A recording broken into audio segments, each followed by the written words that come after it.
ಯುದ್ಧ ಭೂಮಿಯಿಂದ ತಾಯ್ನಾಡಿಗೆ ಕನ್ನಡಿಗರು ವಾಪಸ್ ಆಗಿದ್ದಾರೆ. ಅಬುಧಾಬಿಯಿಂದ ಕರ್ನಾಟಕಕ್ಕೆ ಮರಳಿದ್ದಾರೆ ಬರೋಬ್ಬರಿ 213 ಜನ ಕನ್ನಡಿಗರು. 3 ದಿನಗಳಿಂದ ಅಬುಧಾಬಿಯಲ್ಲೇ ಈ ಪ್ರಯಾಣಿಕರು ಕನ್ನಡಿಗರು ಸಿಲುಕೊಂಡಿದ್ರು. ಇರಾನ್ ಇಸ್ರೇಲ್ ನಡುವೆ ನಡೀತಾ ಇರುವಂತಹ ಯುದ್ಧದಲ್ಲಿ ಕನ್ನಡಿಗರು ಅಬುಧಾಬಿಯಲ್ಲಿ ಸಿಲುಕೊಂಡಿರ್ತಾರೆ.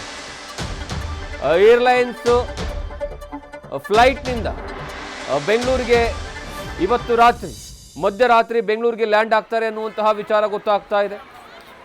ಈಗಾಗಲೇ ಇರಾನ್ ಮತ್ತು ಇಸ್ರೇಲ್ ನಡುವೆ ನಡೀತಾ ಇರುವಂತಹ ಯುದ್ಧದ ಕಾರ್ಮೋಡದಿಂದ ಗಲ್ಫ್ ಕಂಟ್ರಿಗಳೇನಿದ್ದಾವೆ ಆ ಗಲ್ಫ್ ಕಂಟ್ರಿಗಳಲ್ಲಿ ಬಹಳಷ್ಟು ಕಂಟ್ರಿಗಳು ಈಗಾಗಲೇ ತಮ್ಮ ವಾಯು ನೆಲೆಗಳನ್ನು ಬಂದ್ ಮಾಡಿದ್ದಾವೆ.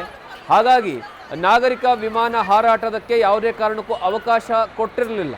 ಈ ಎಲ್ಲ ಕಾರಣಗಳಿಂದ ಅಬುಧಾಬಿ ಆಗಿರ್ಬೋದು ಅಥವಾ ಏನಂದರೆ ಗಲ್ಫ್ ಕಂಟ್ರಿಗಳು ಏನೇನಿದ್ದಾವೆ ಅಲ್ಲೆಲ್ಲ ಕಡೆಯೂ ಸಹ ಬಹಳಷ್ಟು ಜನ ಕನ್ನಡಿಗರು ಸಿಲುಕೊಂಡಿದ್ದಾರೆ. ಅಲ್ಲಿ ಸಿಲುಕೊಂಡಿರುವಂತಹ ಸಂದರ್ಭದಲ್ಲಿ ಅವರು ಬಹಳಷ್ಟು ಮನವಿಯನ್ನು ಮಾಡಿಕೊಂಡಿದ್ದರು, ನಮಗೆ ಆದಷ್ಟು ಬೇಗ ವಾಪಸ್ ಕರ್ಕೊಳ್ಳಿ ಅಂತ. ಆದರೆ ಈಗ ಮೊದಲ ಬ್ಯಾಚ್ನಲ್ಲಿ 213 ಜನ ಅಬುಧಾಬಿಯಿಂದ ಭಾರತಕ್ಕೆ, ಅದರಲ್ಲೂ ಕರ್ನಾಟಕಕ್ಕೆ ಬೆಂಗಳೂರಿನ ಏರ್ಪೋರ್ಟ್ಗೆ ಲ್ಯಾಂಡ್ ಆಗಿದ್ದಾರೆ. ಅವರ ಸಂಭ್ರಮ ನೋಡಿ ಯಾವ ರೀತಿಯಾಗಿದೆ ಅಂತ. ಕೆಂಪೇಗೌಡ ಅಂತಾರಾಷ್ಟ್ರೀಯ ವಿಮಾನ ನಿಲ್ದಾಣ ಜೊತೆಗೆ ಮಧ್ಯರಾತ್ರಿಯೂ ಸಹ ಒಂದು ವಿಮಾನ ಬರುತ್ತೆ ಅನ್ನುವಂತಹ ವಿಚಾರ. ಹಾಗಾಗಿ ಈಗಾಗಲೇ ಒಂದು ರೀತಿಯಲ್ಲಿ ಸಮಾಧಾನ ಕನ್ನಡಿಗರಿಗೆ.